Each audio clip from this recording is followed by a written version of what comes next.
to this now, like it's the organization, so I hope that when I get through what I want to tell you today, you'll kind of understand why I am. Alright, so yeah, normally when I tell people that I'm an ex-Jehovah's Witness, I get a couple of different types of responses. Either like a joke or a funny comment like, oh yeah, you guys are the annoying ones that knock on the door on Saturday morning and wake us up. And I'm like, yeah, I used to do that. But sometimes you get people that are like angry and they're like, oh my gosh, you guys have your children died, you don't give them blood. And then I'm, okay, let's reiterate that I'm not one of them anymore. Don't get mad at me, right? So yeah, I speak out now because they do have a lot of harmful doctrines and policies, but a lot of people don't know very much about them. They just think of them as the friendly people that come to your door. So what I actually want to talk about, I've narrowed it down to about 5 different horrible things, but I mean, I could go on forever. But we'll just stick to the 5 main things that I think are the worst. I don't know if you guys know about this problem, but they have a massive problem with child sex abuse. Yes.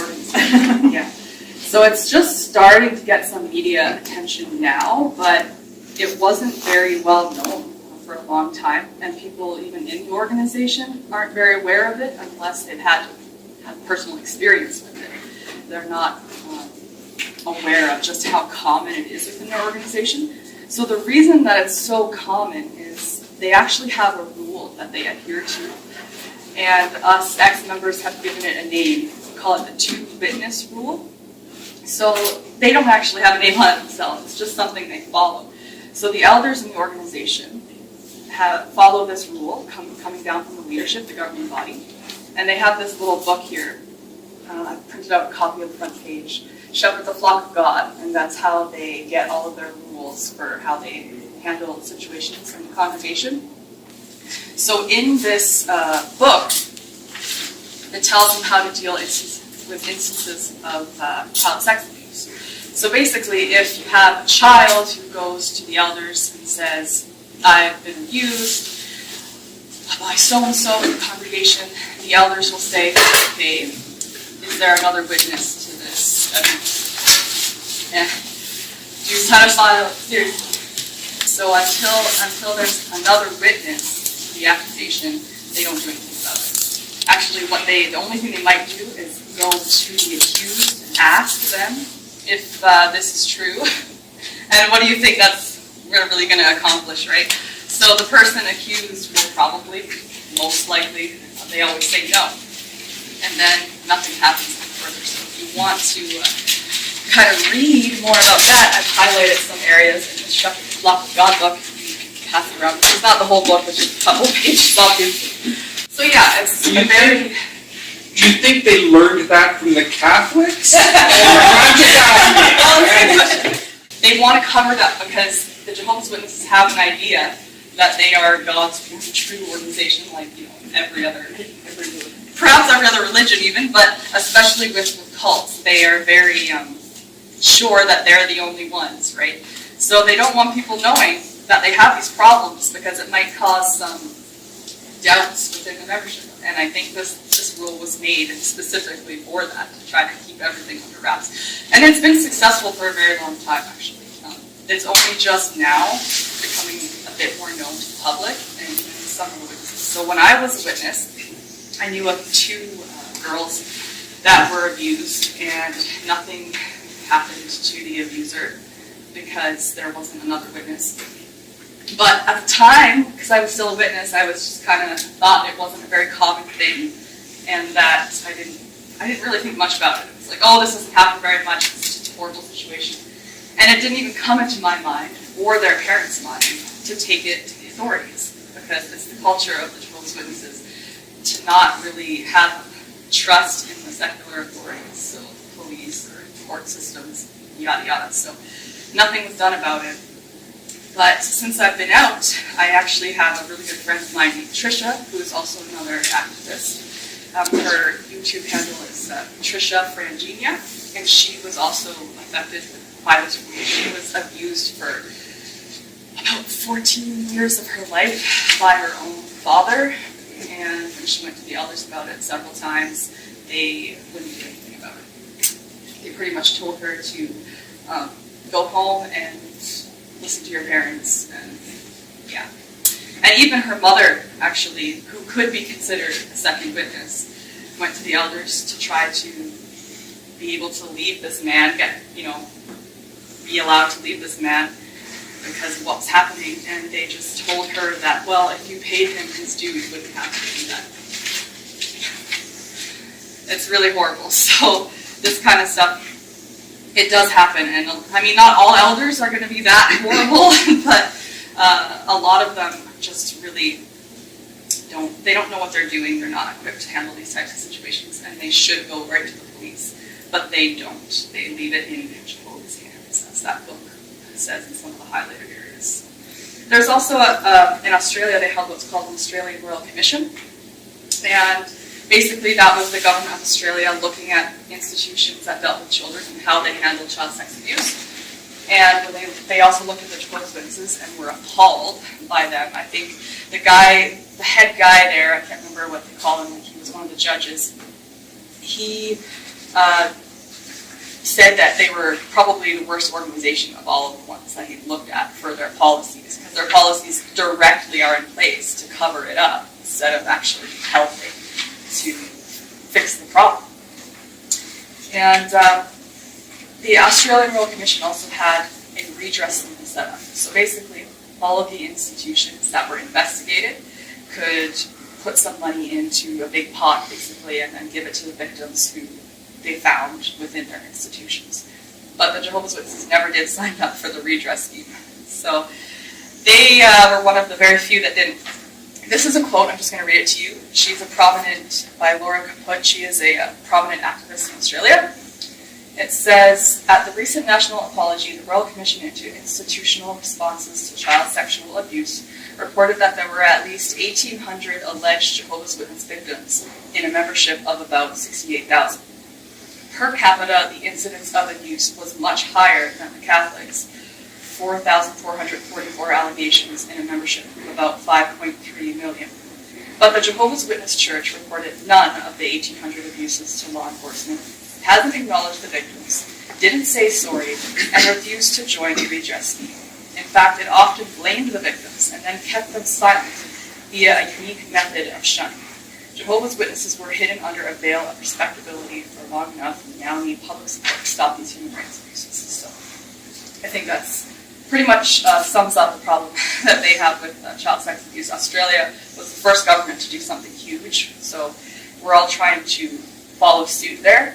And now in Canada, there's a 66 million class action lawsuit about to go up against them. It's going to be, it's going to happen here, I think this month, 17th and 18th. The Supreme Court of Canada will decide if that will go through. And we're pretty sure that it will.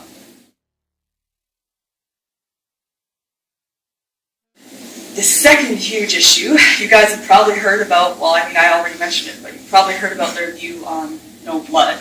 They don't want to have blood transfusions. And basically the reason they have this view is because they view blood as sacred.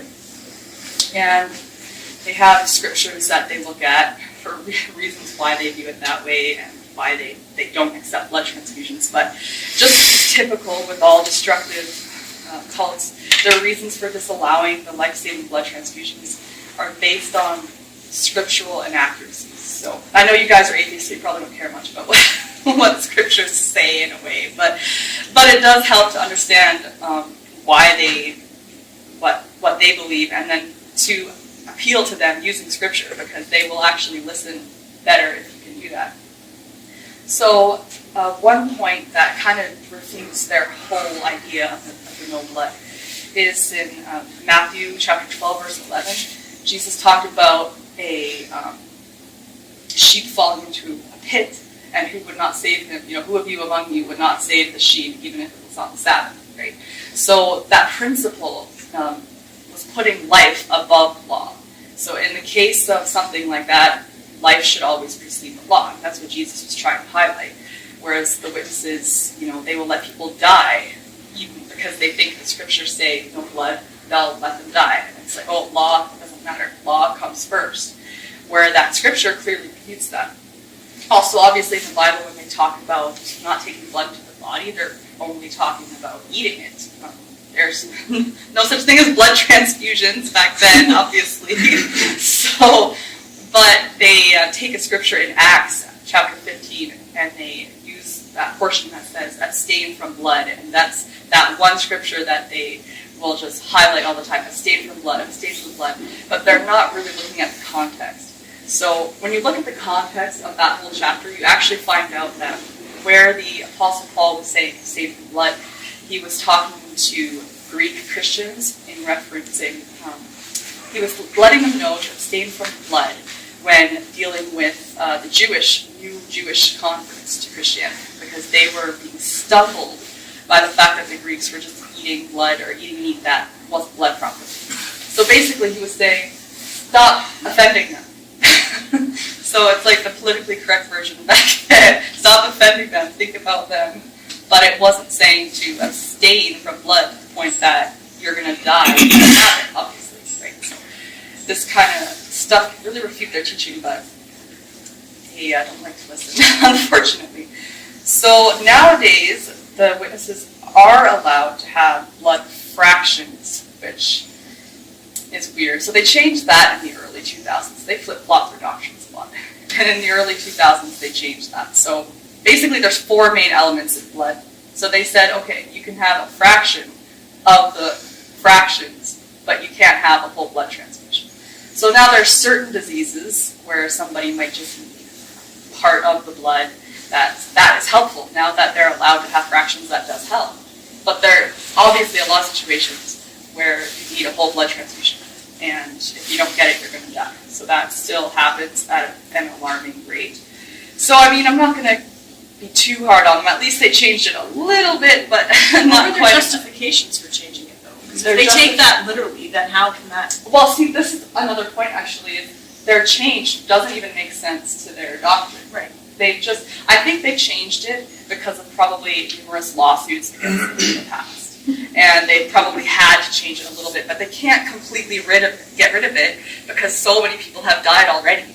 If they were to just scrap this teaching now, then they're even more at fault for, like, what are they going to say? Jehovah has now told us that that you can have blood transfusions now, so I'm sorry for all the people you know that died. The Mormon Church did something similar where they all of a sudden changed their doctrine. Well, it was a race issue, so nobody that was any color skin could be any kind of yeah, and it was just like, clergy or anything oh, like we that. talked to God and he told us different now. Yeah, it's The okay now. Mormons are a lot more fluid. They're allowed to change them around. Are they? They try to. They lost their golden tablets and they have to start again. But yeah, Jehovah's Witnesses. That religions do that. Yeah, the Mormons, there's another one that does that a lot. No, cults, right?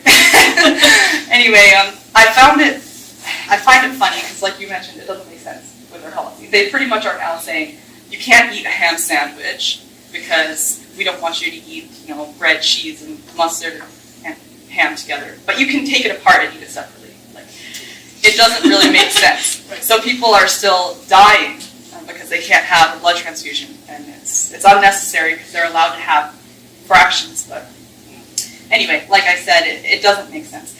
They have what's called a hospital liaison committee set up for almost all congregations. I can't be sure if it's every congregation. But basically what that is they appoint elders in the congregation to stand at your bedside if ever you're in a hospital and needing a blood transfusion or you're going to die. The elders find out about this and they come to your bedside to try to encourage you not to let up and don't take the blood.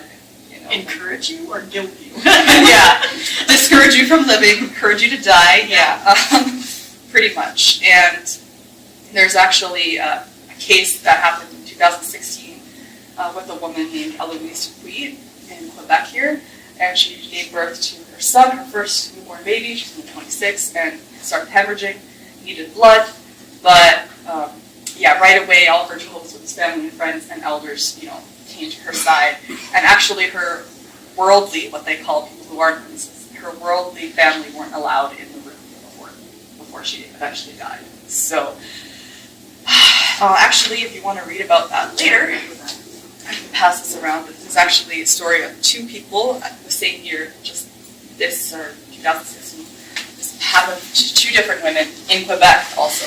So it was investigated by coroners, and everyone was trying to make sure that they weren't under stress to not, take blood, that it was their own decision. And, you can argue that till you're blue in the face, but... So far, are all these examples of age, like they are consenting to not have it? These people were of age. Okay. Women gave birth, and they were saying they didn't want it to the point of dying. However, when you think about it, you're not really given much of a choice. No, I understand that, but...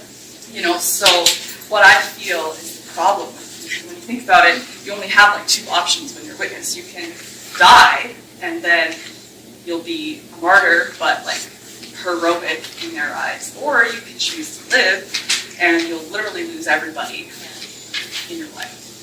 And maybe you won't. It's a possibility some people won't completely abandon you. Has there ever been a case where a doctor says you're of unsound mind and just takes that authority away? Yeah, they're not of sound mind.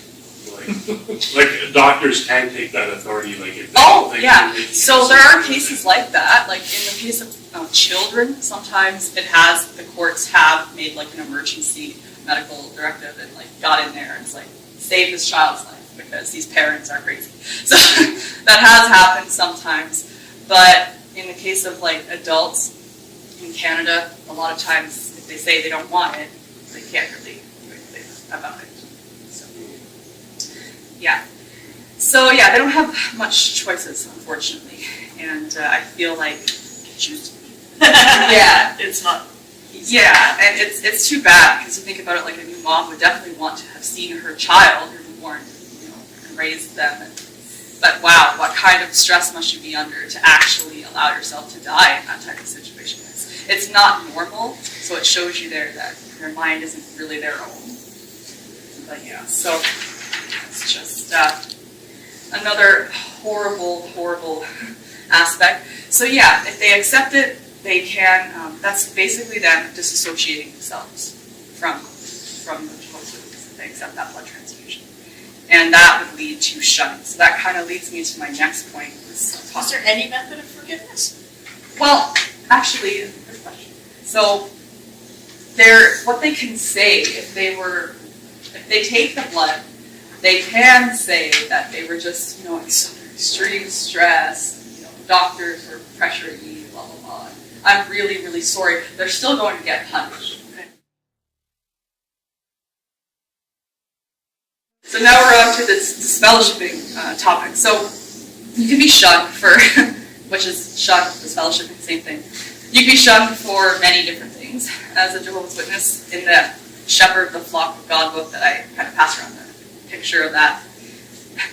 I have more, if you guys want to read later, I can show you some more crazy stuff. But there's I don't know how many page lists of things that you can get disfellowship for that the regular witnesses aren't aware of. So just to reiterate, that book is only for elders.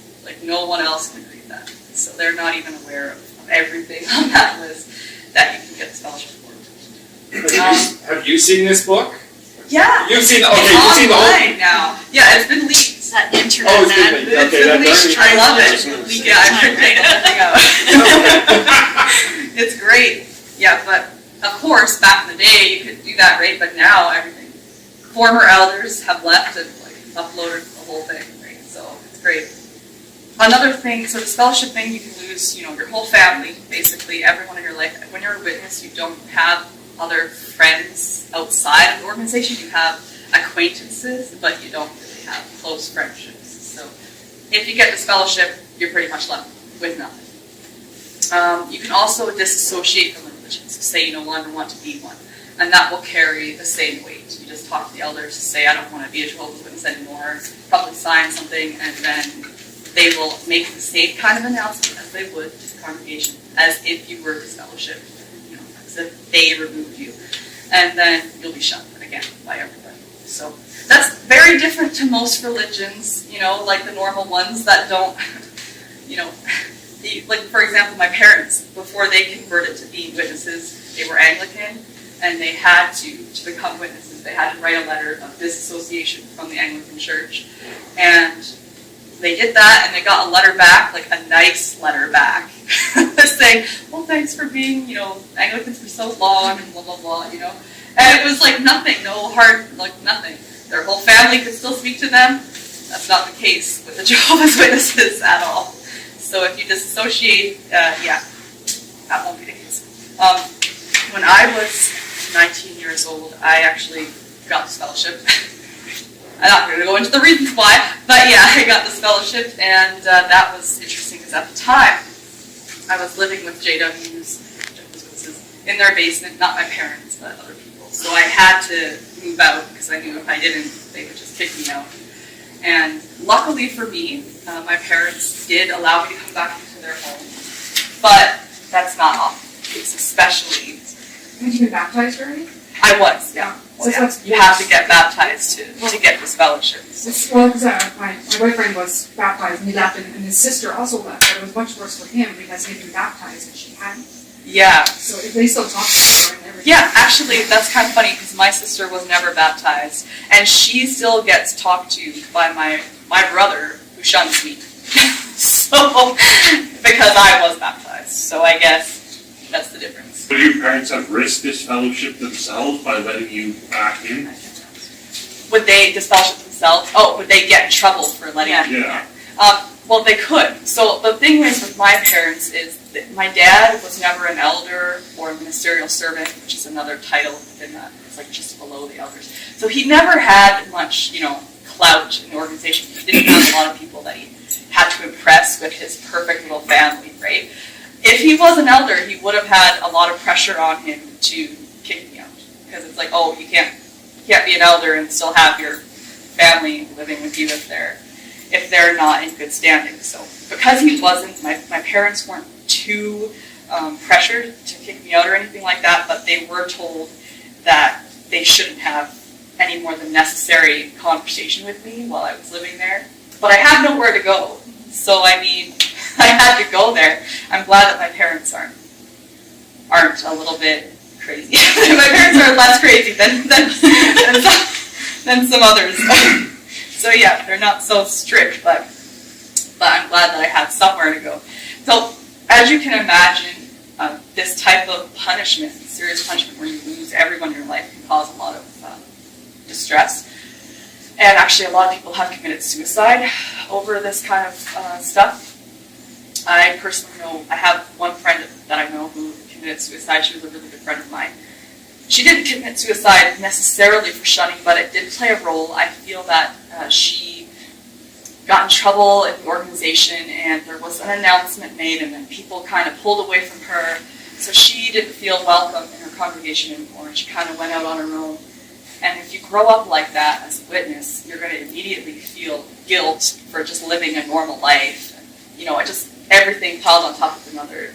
She eventually killed herself. And this isn't a very uncommon thing in the witnesses. Actually, most witnesses probably know of somebody who's killed themselves. At least one person. My good friend Tricia that I mentioned before, who is also an activist, she put out a request in some of the XJW groups on Facebook to submit pictures and story of people that they know who have killed themselves. And in 72 hours, came up with, this. Actually, a lot more than this. This is just some of the people. Yeah, my friend is actually right here. So a lot of faces just in a very short period of time. And after people kept coming. There's more than this, but this is just some of the faces in a short period of time. And me and her will sometimes go up to carts. You know how the Jehovah's Witnesses go by the carts now, and they just stand there with their propaganda. Sometimes we'll go up by the carts and we'll start talking to them. And one time when we did, we started talking about suicide, and I actually asked the women I was talking to if they had personally known of anybody who committed suicide. And the woman's like, yes, I've known a few people. She was honest and admitted that before we even got to talking in depth on the topic. So when we showed them this, though, they were like kind of horrified. It's like, yeah, this is a pretty serious problem within your organization because of shunning and multiple other How factors. does the religion survive if this many people are either being shunned or? Yeah, well, I think it's just childhood indoctrination. That's what they're really trying to survive off of now.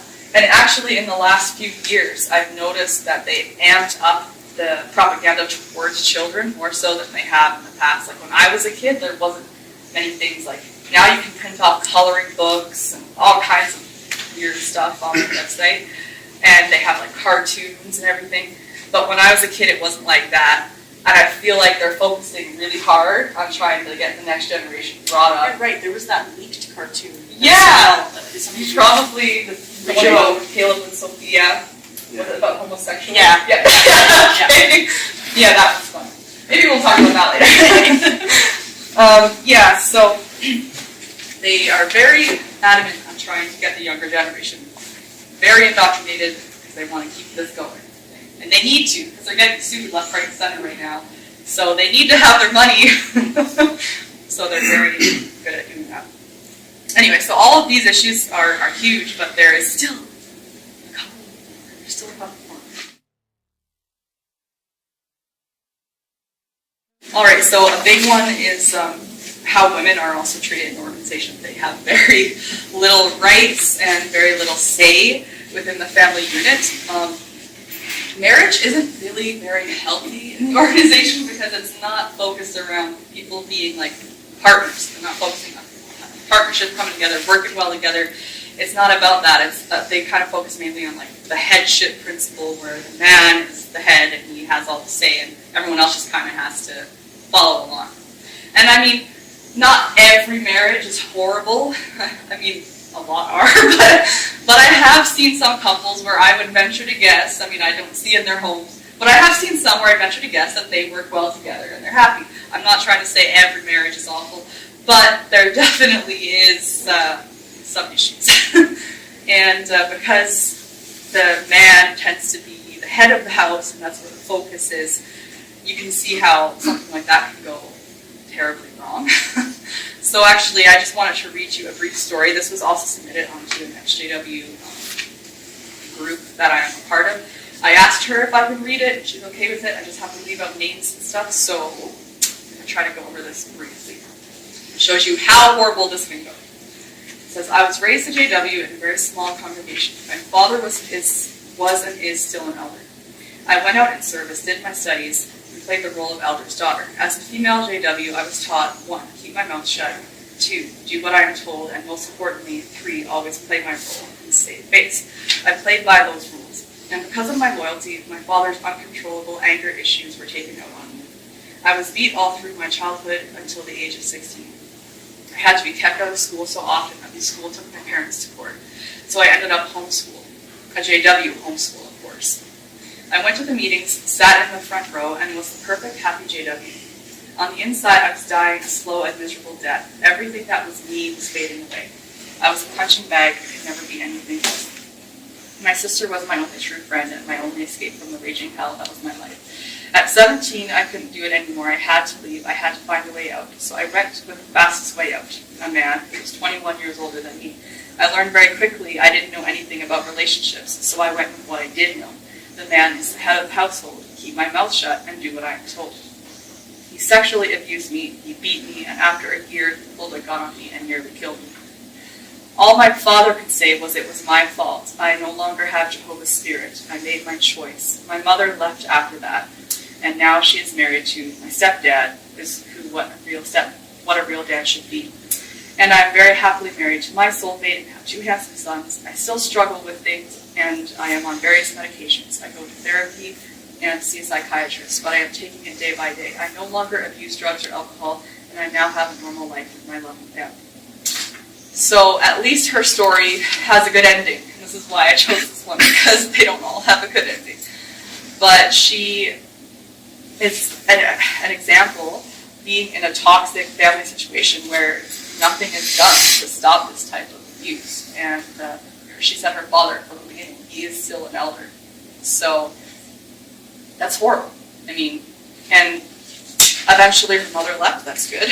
But that isn't also always the case either. When I was a Jehovah's Witness, I remember, I know two women who had horrible marriages involving, like, they were battered and everything else.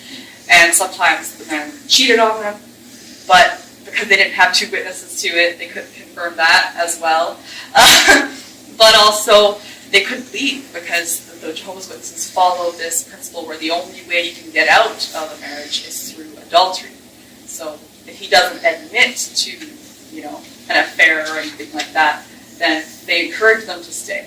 So in some instances, people do just leave anyway because too much of their life is at risk and they just can't stay. But it's not encouraged. Actually, I did kind of want to read a little blip of this to you. This was taken from a recent publication of theirs, the Watchtower Study Edition. This is what they do on their Sunday meetings. And it mentions, I'm actually just going to pass it around for you guys to look at the highlighted part. But it mentions that a woman should try to stay, if she can, with her abusive husband. If she feels she can do it, she should try and endure. It's basically what it says. So, and that's a recent publication. So, it's shocking that even to this day, they still print stuff like that because they just give us so much material to use against them. They make it pretty easy. But yeah.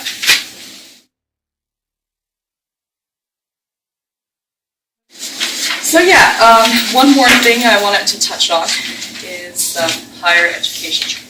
So what do you think their stance is on higher education? Don't. Yeah, don't do it! Run for the hills! Especially not girls. Yeah, no, they don't want people to be educated because that's scary for them. Do they have their own post-secondary institutions or No. nothing at all? Alright. They encourage, the only thing they encourage people to do is they might allow people to go, well, they do allow people to go to like a trade school and stuff like that because, and also then they can use them. Actually in one of their JW broadcastings, which is something that, it's like, religious TV or whatever, but it's just for witnesses. And the governing body member that was talking, Tony Morris, he was saying that, oh, we're not going to need doctors or lawyers in the new system, which is what, we can get into that later. But we will need, plumbers and... We will not need doctors or lawyers after Armageddon, but we will need carpenters and plumbers and similar construction trades. It requires faith to decline higher education and have the confidence that our material needs will be cared for by training in other fields of employment.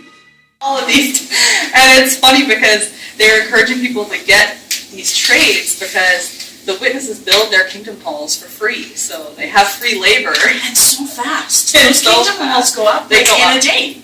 I'm assuming there's no structural engineer involved though, so I'd be iffy about that. Well, they're always sound buildings. They're It's Yeah. just that everyone in the community volunteers to come and help build it, and it gets built. So super they fast. do, although you do have a point, because some of their buildings have had issues in the past, passing inspection stuff, because they just get people to just build it, and they don't, they follow pretty good safety regulations. I was on a few quick builds myself when I was still a witness, and we had this little book of we had to be decked out in all this safety gear and everything, so they're pretty good like that, but yeah, not everybody is actually an expert, and they're just throwing these things together for free. But when it comes to actual higher education, going to university and things like that, they strongly discourage it. So, I wanted to read a quote by a governing body member, Tony Morris. He's one of their 8 leaders, and he said this on a JW broadcast. Our goal now is to focus on and intensify our promotion of the pursuit of divine education. The cost of obtaining a university education is not our primary concern. It is the potential for spiritual harm that has moved us to provide the precautions we've shared in the past. All too often, our young people have met with spiritual disaster after leaving home and living on a university campus. So parents and children, you need to have a goal, and you need to have a plan. If you're missing either one, Satan will provide it for you. We need to be careful that this system does not mold or shape our thinking. Higher learning can easily influence our thinking and attitudes. I have long said, the better the university, the greater the danger. Oh, Right? Like, it's nuts. It's nuts. Is it though, like Republicans say stuff But, like yeah. that? Republicans say stuff like that too, yeah. They're very scared. They're very scared of people going to university and learning just how crazy their religion is, because Just often, learning how to think critically. yeah, oftentimes it opens your mind and you're like, oh wow, I never thought of things this way, and suddenly you realize that you're in a cult, you know, or that you've been very sheltered, and that's what they're scared of, right? So anyway, I think these are the main issues that I've very quickly summed up with the organization here. So hopefully you can see that why I'm an activist against the organization now. There's a lot of pretty serious issues. So there's a lot of XJWs that are doing their part to raise awareness about the Witness organization, but also about just cults in general. And a few of us are in the process of trying to start up a non-for-profit in Canada, and it's going to be called Association of Religious Rehabilitation and Advocacy, or AORRA, AORRA. So it'll have several aims, but mainly we're going to be focusing on trying to help ex-members of cults, particularly the Jehovah's Witnesses, because there's not much out there to help them right now, but to help ex-members who leave with nothing, help find housing, employment, food, clothing, etc.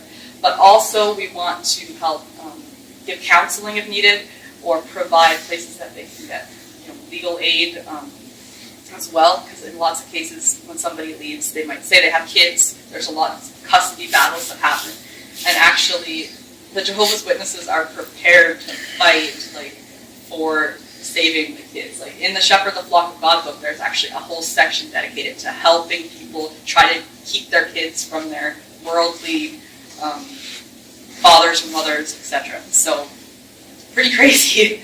Yes, we want to help with that also. But also we want to educate them about what they were a part of, so they don't just go into another cult, because sometimes that happens. And then prevention education for the general public as well. So that's what we're trying to do right now. That's what I'm trying to do. That's a lot of money. Pardon? That's going to cost a lot. It's gonna, so we'll see. But we are in the process. We've actually already started a website called vastapostatearmy.com. That one is not necessarily connected to this not-for-profit, but it is something that kind of gave us the idea. It is the first website that actually has a little chat section on it. So basically, if you're a current Jehovah's Witness or an ex-Jehovah's Witness, and you just go on this website, pop up with how can we help, and if they need help, they message, and it'll come directly to people's phones, myself included, and if we talk to people and just help them. I've talked to a lot of people that have some serious, it just needs some support. So that kind of gave us the idea and made us realize how much support people actually need out there, and that's why we have set this up right now. So if you guys want to help with that too, you can for sure. But yeah. So yeah, I have a YouTube channel, and it's called Meg Slaymaker. It's not called my actual name. Close enough. But yeah, because when I first started it, I was still very nervous about people seeing me from the religion, people that I knew. So I didn't use my actual name. Basically, I do kind of different things. I have just a few videos of me talking about the organization, but then there's also, I went to London recently and participated in a mass protest outside of one of their international conventions. They were holding an international convention. And a bunch of us flew from all over the world. I think there was 13 different countries, people who came. And it was awesome. It was totally peaceful. We just had our own banners and stuff that we set up outside of their convention. And we were very, like I said, very peaceful. We didn't shout at them or anything like that. Just stood there with our signs, and believe it or not, some people actually did come and talk to us, some Jehovah's Witnesses, which we weren't expecting. We were kind of expecting them to be herded another way and everything to try to avoid us, but a lot of them actually were curious enough to come and talk, so that was great. I've done some protests outside of kingdom halls. I talked to people at the carts. But my main goal when I talk to people is not to, I'm not there, I don't want to harass them. When I talk to people, I try to be very nice, friendly, and try to get them to talk themselves, because a lot of times just when they hear what they say, it might actually realize how crazy it is. It's like, oh, so what do you think of this? And then they say it, and it's like, okay. But yeah, so that's kind of some of the stuff that I do and want to continue doing, but that won't be what I do forever. I'm trying to work towards getting an education myself and becoming a psychologist, hopefully, and also continuing to help educate and raise awareness. Yeah, big goals. That's it. Well, a huge thank you to Megan for coming to speak with us this evening.